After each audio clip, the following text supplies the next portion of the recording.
예, 안녕하세요. 차기남의 환경안전관리자입니다. 네, 오늘은 그 중대재해처벌법 두 번째 영상이고요. 오늘은 전담 조직에 대해서 좀 말씀드려 보려고 해요. 저도 뭐 네이버 같은 데서 전담 조직에 대해서 찾아보고 했는데, 여러 가지 말들이 되게 많아요.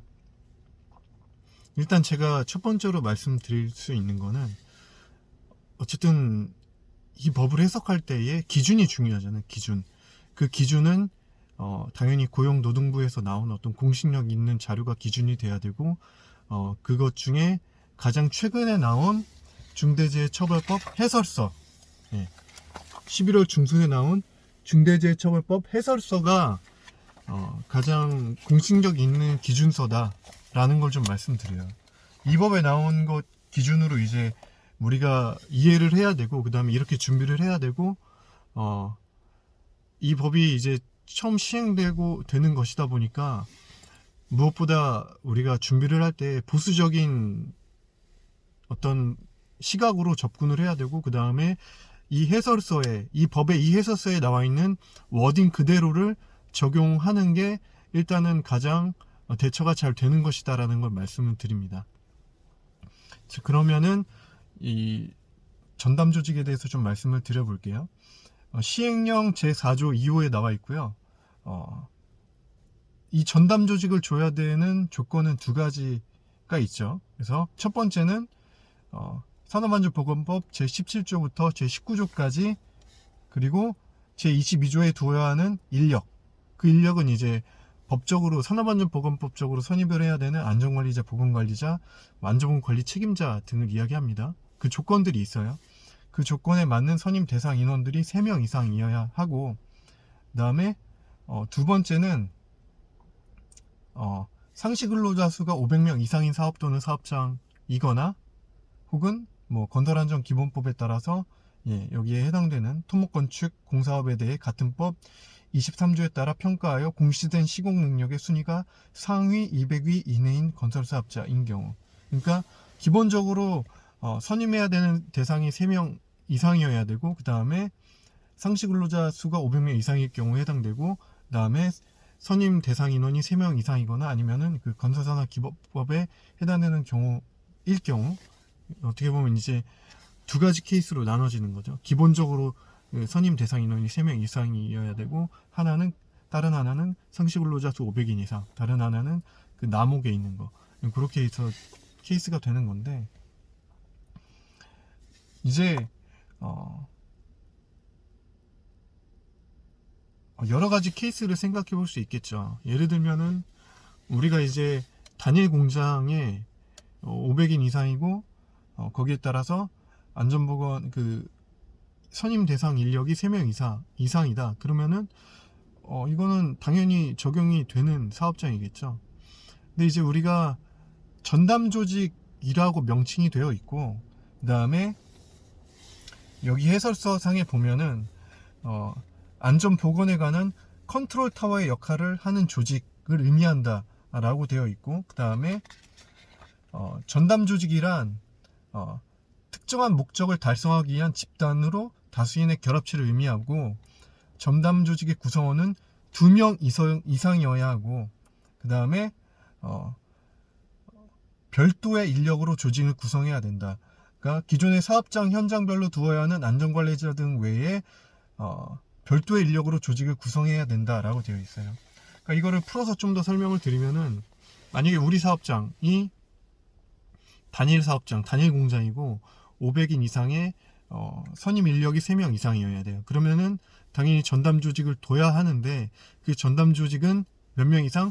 2명 이상이어야 하고, 그 다음에 기존의 사업장의 안전관리자 혹은 보건관리자 혹은 물론 선임이 되어 계신, 기존에 선임이 되어 있는 사람들이 그 전담 조직의 업무를 맡을 수는 없다. 겸임할 수 없다. 왜냐면 별도의 인력으로 조직을 구성해야 된다라고 하고 있으니까요. 이렇게 이제 적용이 되는 것입니다. 또 다른 케이스를 생각해 볼 수 있어요. 예를 들면은 하나의 사업자 번호를 공유하면서 거기에 속한 공장이 A 공장, B 공장, C 공장이 있어요. 그리고 그 A 공장, B 공장, C 공장이 이 법에서는 이제 하나의 어떤 사업장이라는 개념이 적용이 되거든요. 특히 표면적으로 하나의 사업자 번호를 공유할 때는 당연히 A 공장, B 공장, C 공장이 같은 사업장으로 적용이 되는 게 맞겠죠. 그리고 A 공장, B 공장, C 공장의 인원 총합이 500명, 상시 근로자 총합이 500명 이상이고, 그 다음에 선임 인력이 이 A, B, C 공장 합쳤을 때 대상이 되는 선임 인력이 3명 이상이다 라면 이 전담 조직을 또 둬야 된다라는 거예요. 근데 아까도 얘기했지만 컨트롤 타워의 역할을 해야 되고, 그 다음에 기존의 각 개별 사업장에 선임되어 있는 인력들과는 중복되지 않아야 되기 때문에, 그리고 이 전담 조직은 여기 이제 49페이지 해설서 49페이지 보면은 전체 사업 또는 사업장을 총괄 관리하여야 한다라고 되어 있기 때문에 위치는 어디 있든지 상관이 없어요. 위치는 예를 들면은 A 공장에 위치해도 되고 B 공장에 위치해도 되고 C 공장에 위치해도 되는데, 조직 체계상 소속이, 이 전담 조직의 소속이 A 공장 소속 혹은 B 공장 소속, C 공장 소속이 되면 안 되고, 이제 대표이사의 직속 그 소속으로 되어 있어야 된다. 그래야지 이 세 개 공장의 이 안전보건 총괄 업무를 컨트롤하는 역할, 컨트롤 타워의 역할을 할 수 있으니까 라고 이제 받아들일 수 있는 것입니다. 이해가 되실지 모르겠는데, 기존의 안전관리자, 보건관리자는 여기에 대상이 되지 않는다라는 것이죠. 그럼 이렇게 생각해 볼 수 있어요. 예를 들면은 서울에 본사가 있고 서울에 본사 환경안전팀이 있어요. 거기에 안전관리자도 있고 보건관리자도 있어요.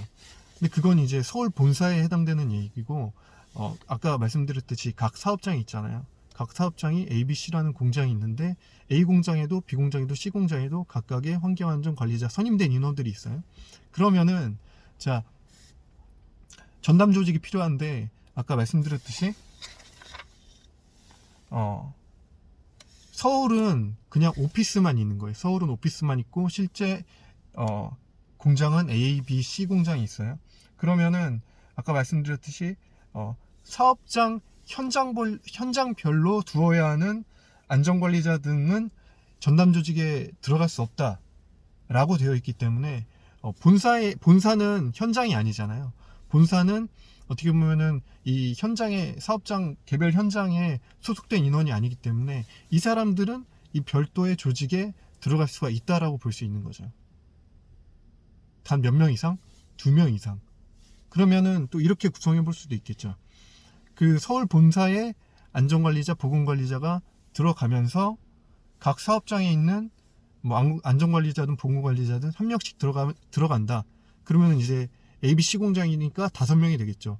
이렇게 구성해도 상관은 없을 거라고 보여져요. 왜냐하면 기본적으로 2명 이상, 그 겸임을 하지 않는 인원이 일단은 2명 이상 거기에 소속이 돼 있는 거니까요. 네. 그렇게 이제 볼 수도 있다라는 거예요. 사실 여러 가지 여기에 대한 논란은 있지만, 아까도 말씀드렸지만 이 법을 이제 시행되는 시기고, 처음으로 시행되는 시기고, 그 다음에 이 법이 위반되었을 때에 고용노동부 감독관도 오지만 경찰도 올 것이고, 이 법과 관련된 부처에서 조사관들이 나오겠죠. 그랬을 때에 이 법을 기준으로 이제 판단을 할 거 아니에요. 그러면은 여기 있는 워딩 그대로, 이 해설서에 나온 그 워딩 그대로 적용을 받을 확률이 굉장히 높다라는 것이죠. 그렇기 때문에 여기 있는 말 그대로를 적용해서 대응하는 게 가장 지금은 합리적이라고 판단이 되고, 그러면 이제 이렇게 상황이 될 수 있겠죠.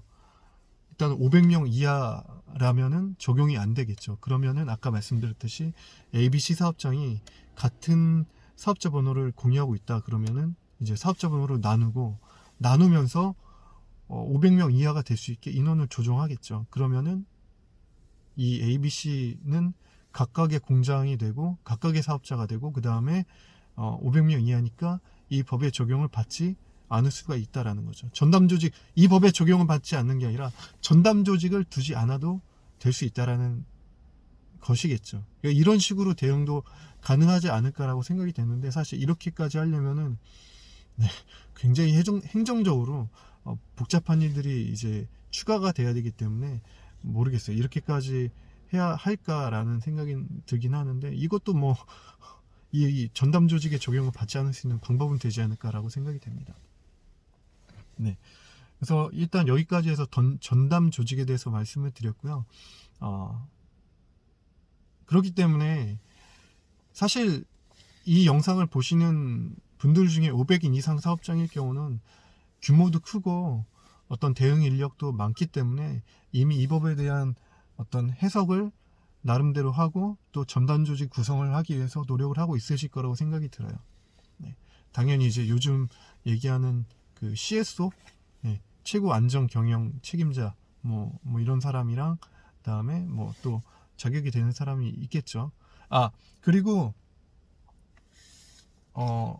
이 법에서는 이 전담 조직에 대해서 2명 이상이어야 한다라고만 되어 있지, 자격 같은 거는 명시되어 있지 않아요. 자격 같은 건 명시되어 있지 않지만 안전보건에 관한 업무를 총괄 관리할 수 있는 합리적인 인원으로 조직을 구성해야 된다라고 되어 있어요. 예를 들면 그런 거죠. 안전보건 관리 총괄 전담 조직인데 봤더니만 아무것도 모르는 생판 신입사원이 들어가 있어요. 이렇게 구성을 해놓으면은 조사관들이 봤을 때에 법에서 얘기하는 전담 조직이 아니다라고 할 확률이 굉장히 높다라는 것이죠. 적어도 안전보건에 관한 어떤 자격증이 있거나 자격증이 없어도 이 업무를 할 수 있는 경력이 있는 사람이 이 조직 안에 들어와야 된다. 그리고 들어올 때 어떻게 해야 된다? 2명 이상이어야 하고, 그 다음에 기존의 개별 사업장, 개별 현장에 이미 산업안전보건법에 따라 선임되어 있는 안전관리자, 보건관리자 등이 겸임이 돼서는 안 된다라는 것입니다. 네, 이 부분을 잘 참고를 하셔서 이 법과 그리고 가장 최근에 나온 해설서에 맞게 이 전담 조직을 구성을 하셔야 된다라는 것입니다. 예, 오늘 영상은 여기까지 하도록 하겠고요. 혹시라도 궁금하신 사항이 있으면은 댓글을 남겨주시면 좋을 것 같고, 한 가지 더 말씀드리면은 사실 지금은 이렇게 고지곳대로 받아들이고 대응을 해야 될 수밖에 없는 상황인데, 이제 내년에 혹시라도 판례나 어떤 사례나 그런 게 나와서 뭔가 쟁점이 되고 결론이 나온다면은 그 판례를 갖고 또 수정이 될 것이고, 또 그대로 또 받아서 사업장에 적용을 해야 되지 않을까. 다만 지금은 있는 그대로 받아들이고 적용을 해야 된다라는 것입니다. 예, 참고를 해주시기 바랍니다. 예, 여기까지 하도록 하겠습니다. 감사합니다.